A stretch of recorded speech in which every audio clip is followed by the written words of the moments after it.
France Bleu Isère, très très belle journée à tous, 15h12 et Michel Caron, tout près de moi pour vous présenter un jeune homme, ça ne se loupe pas ça.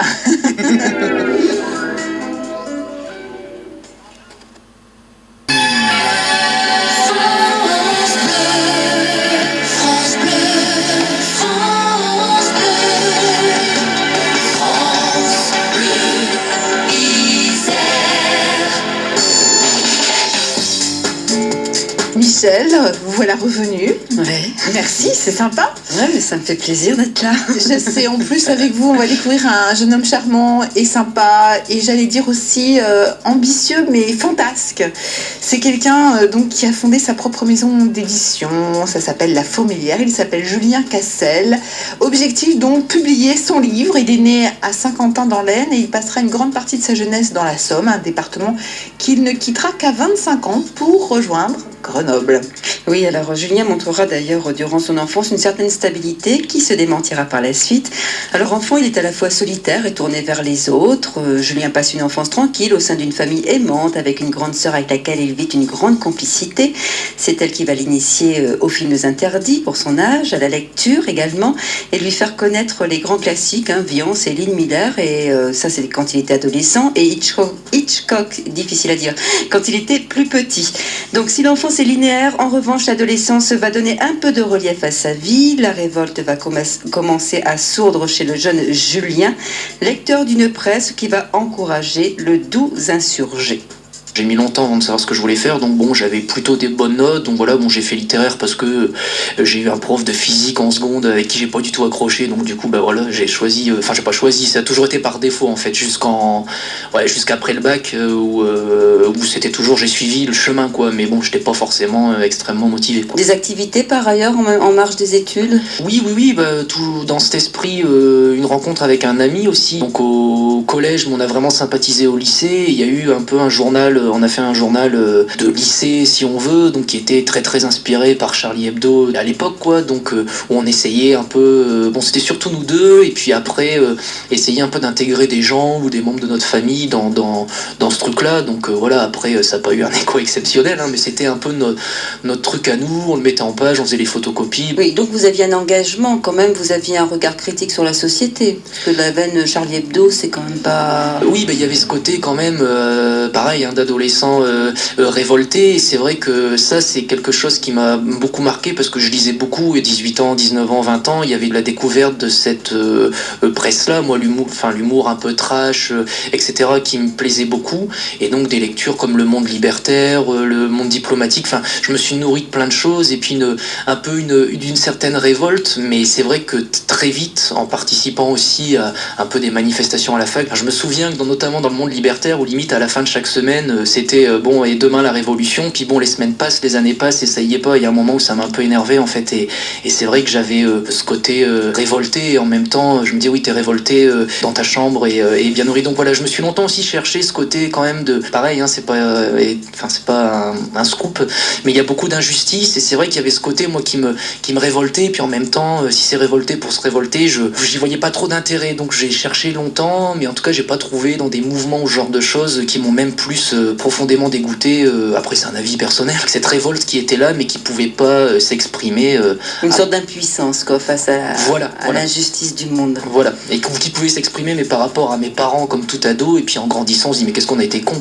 Ouais, forcément.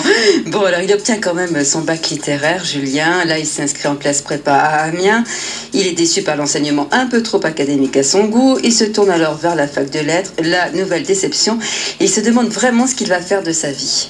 Et ensuite, j'ai décidé de retourner à l'animation. Donc j'avais passé le BAFA à 17 ans, et je me suis vraiment posé en me disant bon, qu'est-ce que tu fais? Arrête de, voilà, j'envisageais plein de choses, j'envisageais la marine. Bon, enfin voilà, j'étais un peu paumé quoi. Et donc je suis retourné dans l'animation, et puis c'est là où j'ai rencontré des jeunes un peu plus difficiles que d'autres, où je me suis dit bah tiens, un vrai choix qui a été le mien, c'était celui de faire éducateur spécialiste, enfin de reprendre des études pour faire éducateur spécialisé. Là, on est passé de la fac de lettres à cette école d'éducateurs spécialisés. Ouais. Mais vous avez écrit, là. L'écriture, c'est quelque chose qui vous tenaille... Oui, alors qui s'est imposé, alors sans aucune fausse modestie ou quoi, ou enfin tout à fait sincèrement, malgré moi, parce que voilà, j'ai eu un besoin. Ça vous a pris quand, ça? Je crois que la première fois c'était à 18 ans et on y revient toujours suite à pas vraiment une déception amoureuse mais un départ en tout cas. Départ qui a créé un manque et il y a eu voilà, cette écriture qui est venue le combler tant bien que mal, hein, mais j'ai brûlé plein de choses et ça a été très très long pour que je me rende compte de l'intérêt peut-être des choses que j'écrivais. Alors sachant que c'est tout le temps relatif mais déjà à mes yeux propres et d'ailleurs je l'ai pas fait moi-même, c'est un ami le même ami rencontré au lycée avec lequel on a fait le journal qui a pu au départ, après il y a eu plein d'autres gens, mais c'est cet ami qui au départ m'a dit écoute, peut-être ce que tu fais ça peut peut-être être intéressant. Moi ce qui m'intéresse vraiment et ce qui me plaisait à moi c'est de ressentir des choses dans l'écriture et je trouve que ça peut être partagé par n'importe qui. Et donc alors ces premiers écrits de 18 ans là, vous les avez brûlés? Oui, dans le barbecue familial. Donc après j'ai quand même gardé des choses et puis ça s'est construit donc au fur et à mesure. Le premier livre était très très autobiographique et a été, mais là je m'étendrai pas là-dessus, mais a été vraiment très très douloureux à écrire. Mais peut-être qu'il fallait en passer par là quoi. Voilà, alors après ce premier auto-da-fé, Julien dans le barbecue de ses parents, c'est quand même pas mal. Alors il abandonne pas la plume pour autant et c'est au mois de septembre 2008 que paraît son livre intitulé Ruz. Je vais vous l'appeler RURZ. En fait, ça rappelle le bruit des anciens 33 tours sur la platine. C'est vrai que ça fait ça, les anciens 33 tours. Donc c'est un ouvrage pour lequel, on l'a dit tout à l'heure, Erika, il a créé sa propre maison d'édition qu'il a joliment appelée La Fourmilière. Donc c'était un deuxième livre qui a été commencé tout de suite après le premier. C'est assez marrant, je savais pas forcément que ça allait être un livre. Et le but c'était vraiment d'essayer de faire exister deux personnages. Parce que justement la première c'était jeu, même si là c'est jeu, mais c'était un peu de parler de fiction. C'est jeu à la troisième personne. Voilà, mais vraiment l'idée de faire exister deux personnages. Et puis donc je suis arrivé avec un livre terminé. Et grande question ensuite donc pour se faire éditer, ce qui est un parcours du combattant et très très compliqué. Donc j'ai choisi de l'envoyer à un éditeur qui m'a donné donc un délai de 6 mois pour me répondre. Et puis au fur et à mesure, j'ai mis en page un peu sur l'ordinateur mon manuscrit. Et vraiment pareil, naturellement ça s'est fait. Je me suis dit mais pourquoi j'essaye pas de l'éditer moi-même quoi. Donc pareil, j'avais la chance d'avoir un peu d'argent de côté et donc je me suis lancé dans l'auto-édition, donc dans la mise en page, dans le choix du papier, etc. Et ça s'est fait. Très beau papier. Ça a été merci. Enfin, je m'en souviens. Et c'est vrai que ça a été alors c'est pas simple, mais c'est un lieu de rencontre, c'est super parce que du coup on s'occupe de tout et pour le coup là on porte, puis dans des moments qui sont parfois vraiment pas gratifiants, ce bouquin donc voilà. Puis du coup administrativement j'ai créé les éditions de La Fourmilière, sachant que c'est pas demain que je vais éditer des personnes, mais un jour pourquoi pas, parce que c'est de l'investissement, de l'argent, puis que là je suis un petit peu dans autre chose, mais moi c'était une manière aussi de découvrir un peu tous les rouages, comment on fait pour monter une entreprise, que j'en sais rien, parce que finalement, même si c'est ridicule et tout petit, les démarches, elles sont quand même là. Donc voilà, d'ailleurs, bientôt, il faudra que je remplisse la feuille d'impôt, très compliquée.